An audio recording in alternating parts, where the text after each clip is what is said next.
following is a production of the Department of Broadcasting and Journalism at Western Illinois University.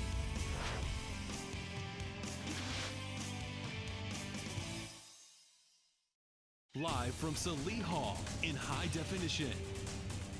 News 3 starts now. Macomb residents harnessed their inner Ben Franklin last weekend by taking kites to the sky. We'll talk to the woman behind it all coming up. And residents are coming out this week to show their support for Macomb's finest. We're not talking about News 3. More on that ahead. Plus, the soothing sounds of saxophones will be filling the air at Chandler Park this weekend. We'll sit down with an organizer of the Al Sears Festival live on Good Morning Macomb. A new policy is in effect at Western that forces smokers to put down their cigarettes while on campus. Good Morning Macomb, I'm Johnny Cather. And I'm Emily Manley. News 3's Jose Gonzalez has more. You will not see this sign anymore. Western Illinois University will now enforce a new policy to ban smoking on all campus property this semester. This applies to everyone, including students, faculty, and people who are visiting. They are also not allowed to smoke during special events within the university or allowed to chew tobacco. The Smoke-Free Campus Act prohibits smoking in public universities and colleges in Illinois. The act went into effect on July 1st. This gave Western plenty of time to review new policies for the upcoming semester. It's going to be a warning system at the outset. Individuals will be warned if they're seen smoking. If there's a continued violation of the act and of the policy, a student could be referred to student judicial programs and go through the disciplinary process. But for some students, they are disappointed about the recent changes. It would have been a little bit better if they gave us places to smoke and then took those away, but they just straight took it all away. I just don't like it in general. The university will provide counseling for current smokers to quit. View Health Center has a variety of resources in place for students. They have smoking cessation programs and smoking cessation aids available to students, such as patches, nicotine gum, and other products that aid in quitting smoking. And these are provided to students at a much lower cost than perhaps you would find at a retail establishment. For News 3, I'm Jose Gonzalez. Thank you, Jose. If you're looking for more information on the policy, check out the Smoke-Free Campus website. And people in Macomb are showing their support for police officers. Police families put up ribbons in the courthouse square as part of Paint Illinois Blue Week on Wednesday. This annual state event works to appreciate the men and women in uniform. Family, friends, and others showed up to support police officers and what they do. Well, this is an opportunity for the community to come out and show their support for law enforcement. Obviously, a lot of significant events going on in our country over the last year. Not all of them with good outcomes by any stretch of the imagination. Law enforcement has always been an integral part of our culture, our society, and I think this is a way of folks here in the community of Macomb to reach out and say, we understand the commitment that you make on a daily basis to us and our community, and I think it's a great way to show the community's support. This Saturday will be National Law Enforcement Day. In 2010, 270 people were killed or injured at a highway rail crossing.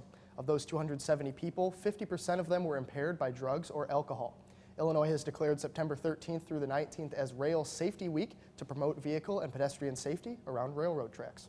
Years ago, rail safety in Macomb was a very big problem.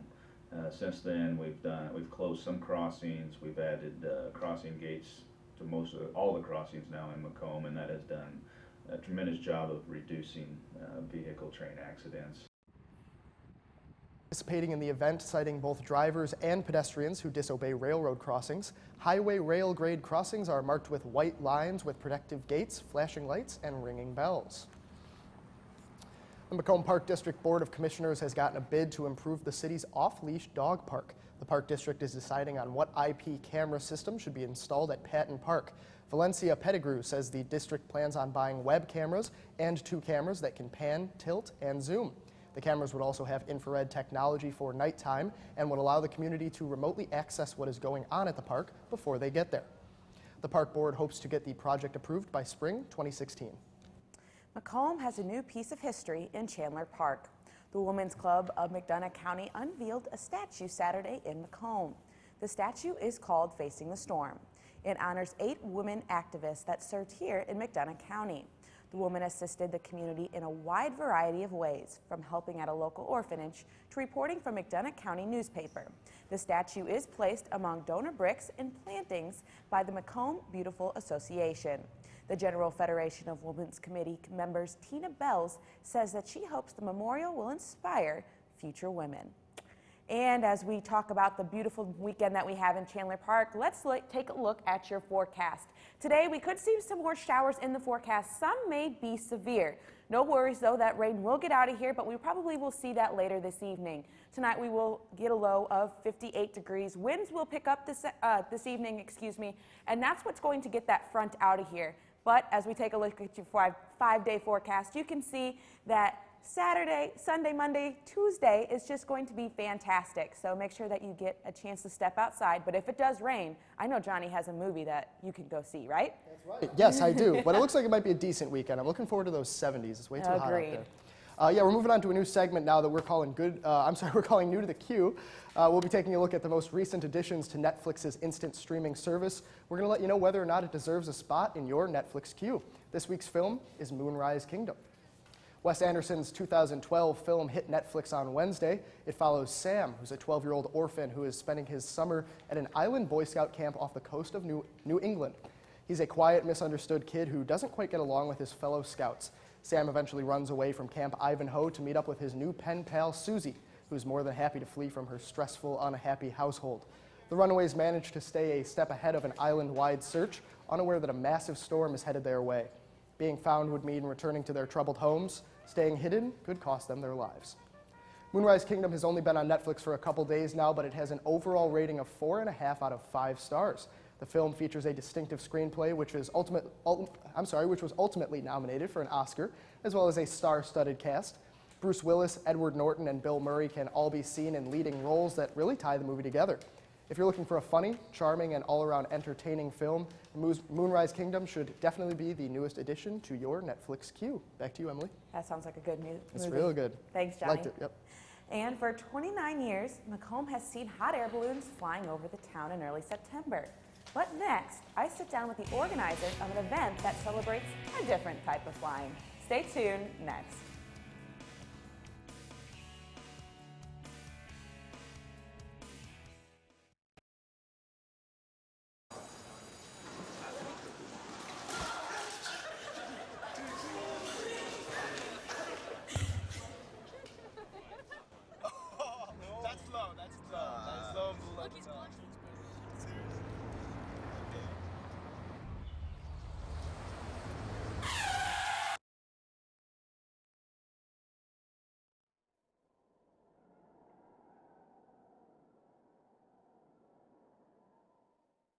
Stories. They happen everywhere. At NEWS3, we go the distance and tell them firsthand. Across the region. The tornado tore through a neighborhood in Washington, Illinois. Across the state. Here at the state capitol in Springfield for the gubernatorial race. Across generations. We have a lot of people that are very dedicated. We're all volunteers. The stories that inform us. The stories that move us. The stories that matter from a fresh perspective. I think NEWS3 is great. It's all one common goal. Everybody's trying to be #1. Last year, we were #1 in the nation. We beat out Florida and Oklahoma. I get to work with so many professionals. It's a really great experience, and they're always there to help, and it's just all around fun. Jasmine Crichton really does make it a real-life experience that, most schools maybe not, they don't offer that.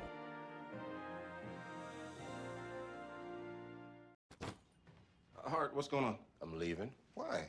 What did I do? Not enough. The pressure's too much. I quit. I get it. I can do better. Just please don't leave. Don't let your heart quit on you. Get your uncontrolled high blood pressure to a healthy range before it's too late. Your family, friends, and neighbors are all counting on you. Never let your gun get into the wrong hands. Remember, always lock it up. Now from Macomb in high definition. Good Morning Macomb continues. Hot air balloons were not the only objects flying in Macomb this weekend. Kites took the skies this weekend as the first kite festival came to Macomb. Heather McMeekin joins me this morning to explain where she got the idea of this festival. Thank you for joining me, and I know I got to go out last weekend and I enjoyed it. You did a fantastic job. Thanks. I had a great team. We had wonderful sponsors. The city of Macomb was behind us all the way, and we just had a fantastic crowd. In fact, our professional kite flyers that we had have already committed to next year's festival. Oh, fantastic. They fell in love with our crowd, and we're just extremely thrilled with how it went. How did you even get the idea of a kite festival? Well, back in 2000, I've been flying kites for over a few decades, and I'll just kind of leave it there. And I went to the festival in Burlington, which was actually organized by WIU RPTA then Major Phil Broder, who is now a huge name in the kiting world. And I had never seen kites like that. My idea of a kite was, oh, it gets tangled, Charlie Brown, it goes in a tree, there's no fun for anybody. And after seeing the giant show kites there and what they could do, I just started amassing more and more kites. But I had kids, and so I couldn't fly a lot of them on the field while chasing them and keeping them safe, and so yeah. Now, to get a kite festival going, where does the beginning of that even start? How long did it take you? I've been working on this for over 18 months. I had first decided that it was time, my kids were old enough, I wanted to bring that kite festival here because there really aren't a lot of festivals in this area. We're sort of in a zone where there's just, not, I should say, not a lot of big kite festivals. There's lots of little kite fly days around if you can find them and travel, but not everybody can travel. So I wanted to bring that opportunity here. Now, you told me one of the main points that I love that you said was you wanted to make it affordable to all families that came out this weekend. Absolutely. How did you go about that? Well, before we picked a date, we contacted the Macomb Balloon Rally and got their advising on the weather conditions that are typical, and we wanted to make sure, we picked doing it during their weekend because we knew that if we weren't very successful in getting people, maybe we'd get some people from there so that we could be able to do it a second time. And right from the start, after I made my proposal, I went to the Park District and I pitched it to them, and I told them the things that were really important to me, that it's free, that we provide kites for all kids who want one, and that we also provide food for children from families that may need some assistance. We do have a very high rate of children needing free school lunch, and as a mom, I knew what it was like taking my kids places and having to say, no, I'm sorry, we can't afford that. And so we made sure that we raised enough funds and had Squeeze to Please, one of our wonderful vendors, offered all their equipment and their people, and Coca-Cola Macomb donated the cups, the Air Coast stations donated all the ice. We just had to cover the cost of the lemons and the sugar, and they were able to provide up to 600 free lemon shake-ups and hot dogs for the first 600 kids. That is fantastic. I know that you really worked hard for that, which I find, a kite festival to take it to that level. So fantastic job about that. But how did you find, okay, you said that they donated all this. How did you find the donations and the volunteers that you needed? I spent a lot of time, thankfully I had the support of an organization, the McDonough County Kiwanis, early on, and then they put the word out to their contacts. But I also contacted the Macomb Area Convention and Visitors Bureau, and they were wonderful. They had so many contacts to resources, so then I started approaching the sponsors on my lunch hours and after work. I'd usually block out about 2 hours time, and I started doing that in April, just hoofing it there, talking to them about what I wanted. And this community has just been so supportive. The idea of being able to provide an event that's free for families, that everybody of all ages, abilities, and economic levels can enjoy, come out and learn how to make kites out of simple materials that really cost you very little. Yeah, I see that you have this stuff up here, and you told me that you can make a kite just out of yarn and like a paper bag. Yes. In fact, now this is just a white lunch bag, and what we did was we cut off, and you can use a brown lunch bag. We chose white for the festival so that people could have fun decorating it. But we cut off the bottom where the fold is, and then we fold this over. Then we put a piece of tape here, and we poke a hole through there.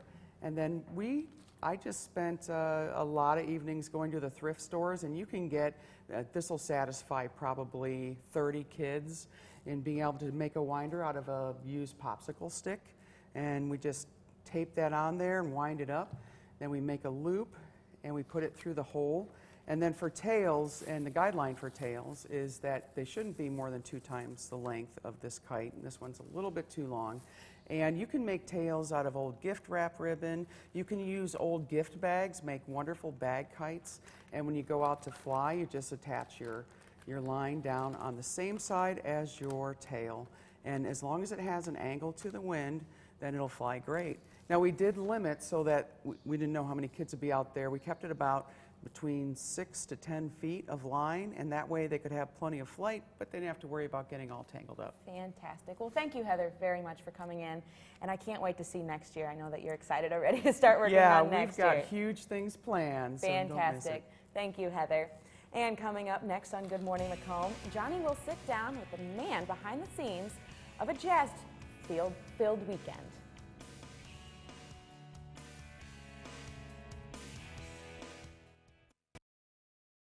One day, when the glory comes, it will be ours. Dr. King, what's your next move? In March from Selma to Montgomery. Selma is loud for every man, woman, and child. We will not wait any longer. In front of a crowd. Mine eyes have seen the glory. Glory, glory, hallelujah.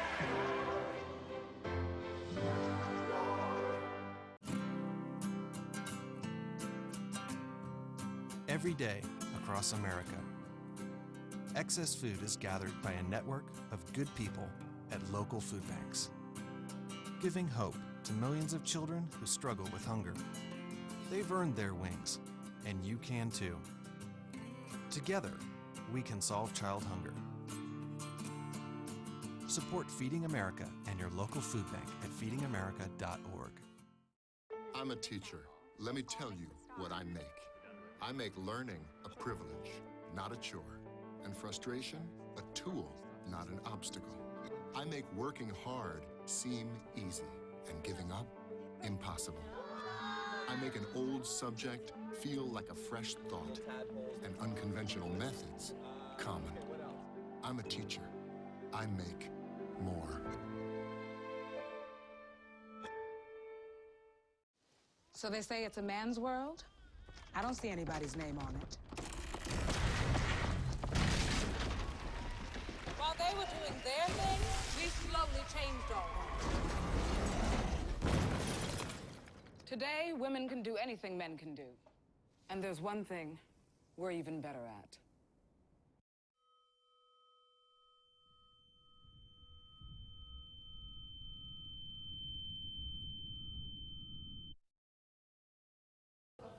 For 14 years, Macomb has celebrated the Al Sears Jazz Festival in the middle of September. Joining me this morning to discuss this weekend's events is Bill Mockestad. Good morning, Bill. Good morning. How did you first get involved in this jazz festival? Well, when we started, we found out that through a jazz encyclopedia that Al Sears was born in Macomb, and he had played for Duke Ellington. And at that time, the mayor of Macomb, Tom Carper, was interested in starting up a new festival. And we figured, okay, born in Macomb, played the first tenor chair for Duke Ellington. That was enough for us, and that got us started. And I was on the first committee, and a lot of volunteers, and 14 years later, here we are. Very interesting. And Al Sears he's known for his massive contribution to the 20th century, made a huge contribution. He's also referred to as Big Al, known for his tenor, his rhythm, his extensive knowledge of music. How is this massive figure, how is his reputation going to be celebrated this weekend? Well, I think, one thing about Al Sears that we didn't know at the beginning, but we've learned over the years, is that he played and influenced all kinds of music, not just jazz, but early rhythm and blues, straight blues, and even early rock and roll.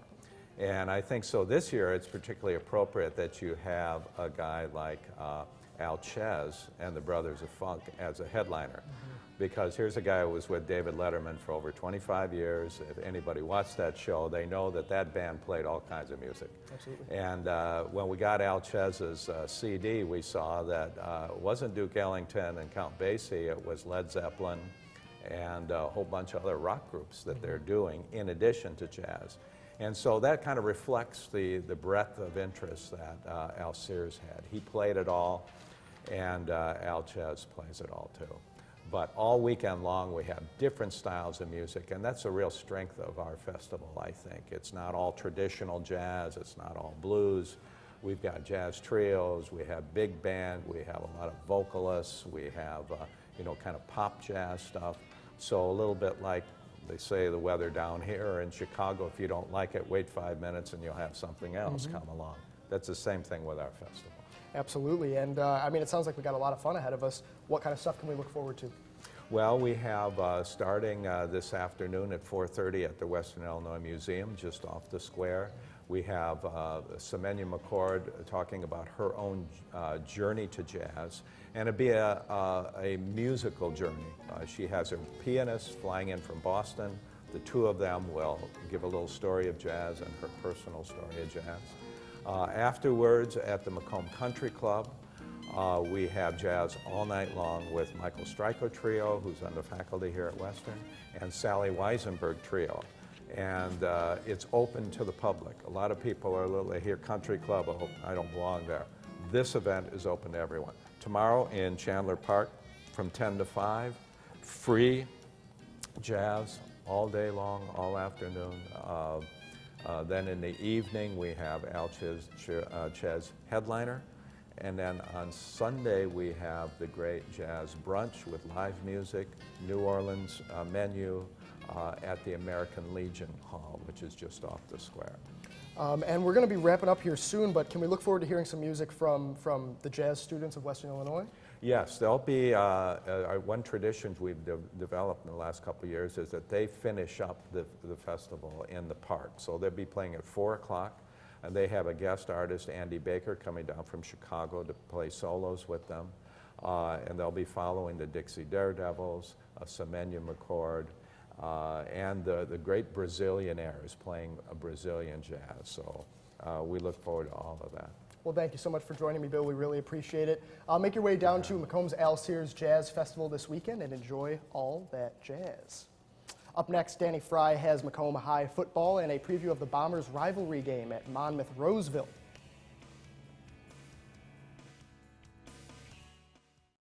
Hey everybody! Heart disease affects 1 in every 3 women in America, but you can fight back.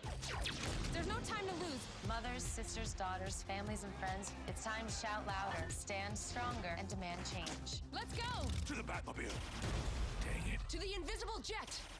Dang it. Together, we can put an end to heart disease. It's time to go red for women. I could use your help. Yeah! Learn more from the American Heart Association at www.goredforwomen.org. What do you think it would be like to teach? Chances are, you have no idea. Teachers today are breaking down obstacles, finding innovative ways to instill old lessons, proving that greatness can be found in everyday places, and that you don't need to be famous to be unforgettable. That's what it's like to teach. What did you want to be when you grew up? Now, how do you make it happen? Think purple, think success. Think Western Illinois University. My favorite thing about WIU is how much we work as a team. Everyone here has helped immensely, and when we work together, the outcome is amazing. Producing for the newscast, writing for the newscast, going to City Council every Monday. It's something that I've learned that it takes a team. There's no such thing as an I. If there's an I, then we know that something's going to go wrong. I really do believe WIU has prepared me for the outside world. I can't wait to see where I end up. I have to thank everyone that has been involved. You know, Jasmine Creighton, she has managed to help me overcome that scary part. And the way that you have a great show is not the content that you have, it's the people who you work with. And here at WIU, I have had a chance to work with some excellent people.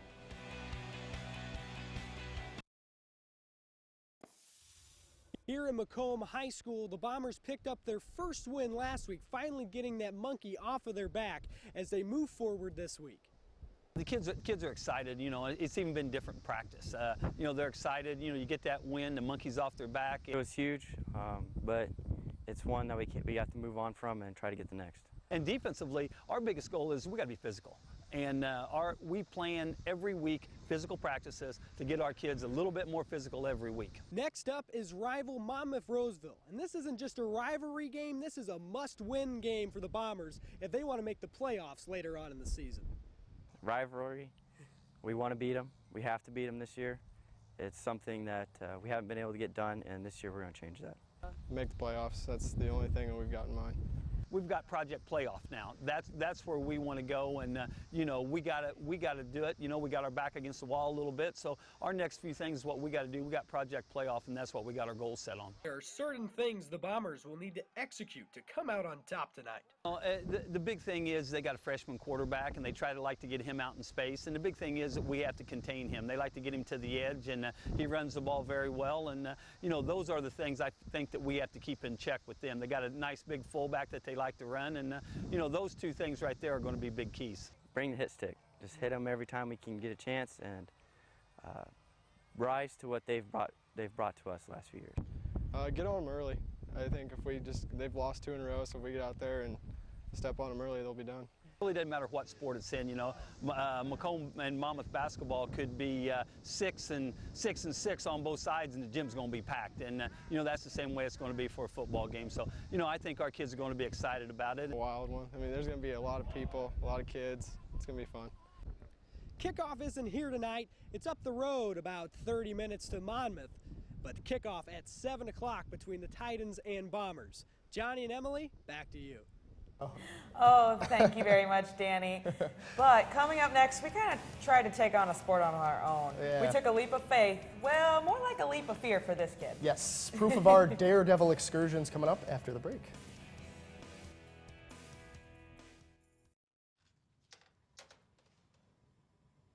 Wow, these are really good. You act surprised.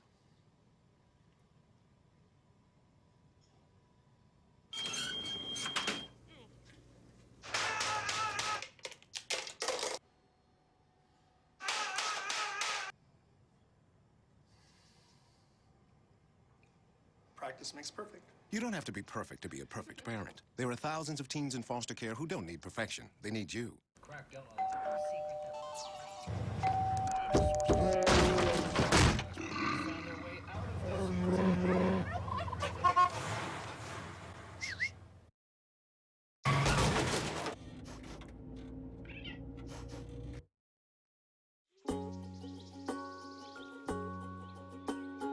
Getting closer to nature can get you closer to your family.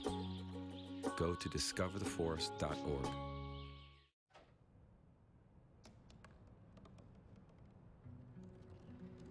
They said I couldn't dream. Called me a piece of trash and swore that's all I'd ever be.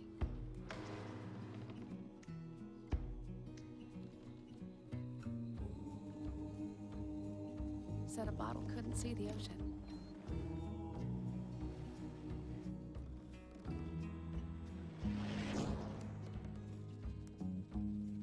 Give up. Go back to the dumpster.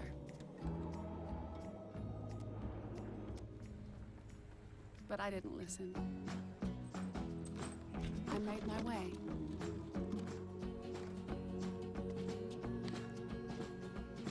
And now, I am what I've always wanted to be.